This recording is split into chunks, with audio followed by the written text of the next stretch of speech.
আমাৰ মুখ্য দাবী বুলি ক'লে আমাৰ সংস্থাপন, আমাক সংস্থাপন দিব লাগে। যিহেতু যি সময়ত ক'ভিড আৰম্ভ হৈছিল, সেই সময়ত আমাৰ মাননীয় মুখ্যমন্ত্ৰী মহোদয় বৰ্তমানৰ সেই সময়ত স্বাস্থ্যমন্ত্ৰী আছিলে, আৰু তেখেতে অন কেমেৰা যোগে আপোনালোকৰ মিডিয়াৰ আগত তেখেতে প্ৰতিশ্ৰুতি দিছিলে যে ক'ভিডত যিখিনিয়ে কাম কৰিব তেখেতসকলৰ চাকৰি পাৰ্মানেণ্ট কৰা হ'ব। তাৰ পিছতো 2020 চনত আমাক এখন লেটাৰ দিয়া হ'ল। তাত লিখা আছিলে যে যিখিনিয়ে ক'ভিডত কাম কৰিছে সেইখিনি 60 বছৰলৈকে যেনেকে বেলেগ চাকৰিয়ালে ইডি চিএল এইবিলাক পায়, গোটেইখিনি সুবিধা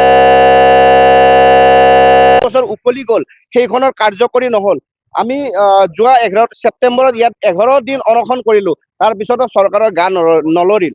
গতিকে আমি চৰকাৰক এটাই অনুৰোধ কৰিছোঁ যে আমি ক'ভিড কালত কিমান কষ্ট কৰিছিলোঁ সেইখিনি অসমৰ ৰাইজে জানে, বা এইটো সঁচা যে CM ছাৰেও বহুত কষ্ট কৰিছিল আৰু তাৰ লগে লগে আমিও সমানে তেখেতক সহায় কৰিছিলোঁ। এইটো কথা কোনেও নাই কৰিব নোৱাৰে, কাৰণ আমি সেই সময়ত আমি চাফাই কৰ্মী হিচাপে কাম কৰিছিলোঁ। যি ক'ভিড হোৱা মানুহক, ক'ভিড হোৱা পেচেণ্টৰ আমি জাবৰ জোঁথৰ পেলাইছিলোঁ, লেট্ৰিন বাথৰুম চাফা কৰিছিলোঁ।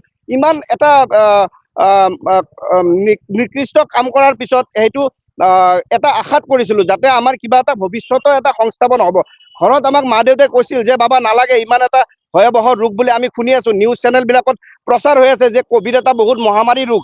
গতিকে আপোনালোকক কাতৰে অনুৰোধ কৰি তোমাক কৈছোঁ যে তুমি যাব নালাগে, ঘৰতে থাকা, কাৰণ চবেই ঘৰৰ পৰা কোনো ওলাব দিয়া নাই। কিন্তু আমি এটা আশাতে গৈছিলোঁ যে মুখ্যমন্ত্ৰী যিহেতু আমাক কথা দিছিলে যে চাকৰিটো পাৰ্মানেণ্ট কৰা হ'ব, আমি এটা ভৱিষ্যতৰ এটা সংস্থাপনৰ স্বাৰ্থত আমি ওলাই গৈছিলোঁ।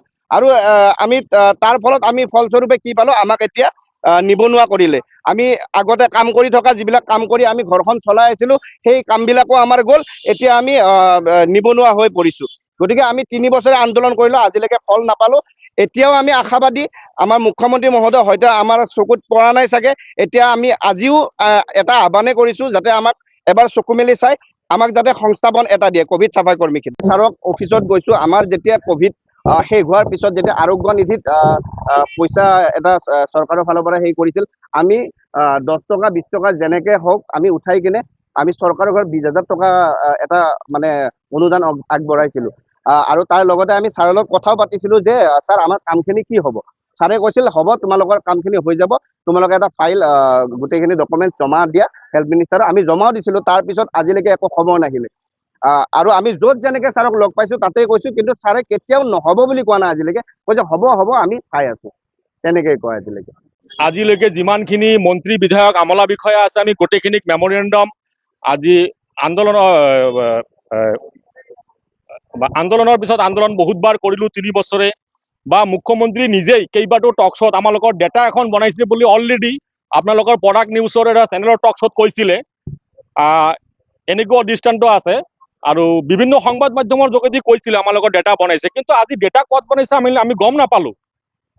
তো আমি এইখিনিকে আহ্বান কৰিছোঁ, এতিয়া আমি মুখ্যমন্ত্ৰীৰ মুখলৈ চাই আমি আশাত বহি আছোঁ, তেখেতে আমাক এবাৰ সুদৃষ্টি দিয়ক, আমাৰ ফালে এবাৰ চাওক। কাৰণ আমি এনেকুৱা অৱস্থাত আছোঁ, আমি 4 বছৰে মুখ্যমন্ত্ৰী নিজেই জানে যে আমি যেতিয়া মুখ্যমন্ত্ৰীক লগ কৰিব গৈছিলোঁ, মুখ্যমন্ত্ৰী কৈছিল তহঁতৰ অৱস্থা বেয়া, মই গম পাইছোঁ, কিন্তু হ'ব তহঁতৰ কাম কৰি দি আছোঁ, তহঁতে ফাইলখিনি স্বাস্থ্যমন্ত্ৰীক দি দিয়া। আমি দি দিলোঁ, দি দিয়াৰ পিছতো 3 বছৰ উকলিল, কিন্তু তথাপিও নহ'ল।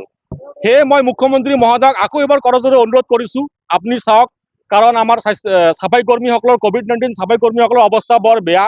আমি আপোনাৰ আশাতে এতিয়ালৈকে বহি আছোঁ। পোনপ্ৰথমে মই ক'ভিড চাফাই কৰ্মী পুনৰ পৰা সমূহ অসমবাসীক নমস্কাৰ জনাই আশীৰ্বাদ বিচাৰিছোঁ, যাতে আমাৰ মনৰ কথাবিলাক অসমৰ মুখ্যমন্ত্ৰী ডাঙৰীয়াই বুজি পায়। যিটো সময়ত মানুহে ৰাস্তাত ওলাব ভয় কৰিছিল, ঘৰৰ বাহিৰ ওলোৱা নাছিল, নিজৰ ল'ৰা ছোৱালীক মাক দেউতাকে বাহিৰত ওলাই যাব দিয়া নাছিল, সেই সময়ত আমি অসমৰ ৰাইজৰ স্বাৰ্থত হিমন্ত বিশ্ব শৰ্মা ছাৰৰ কথাত আমি ৰাইজৰ হৈ কাম কৰিবলৈ আহিছিলোঁ। আৰু এটা আমাৰ সৌভাগ্য হৈছিল যে আমি ৰাইজক সহায় কৰিবলৈ পাইছিলোঁ।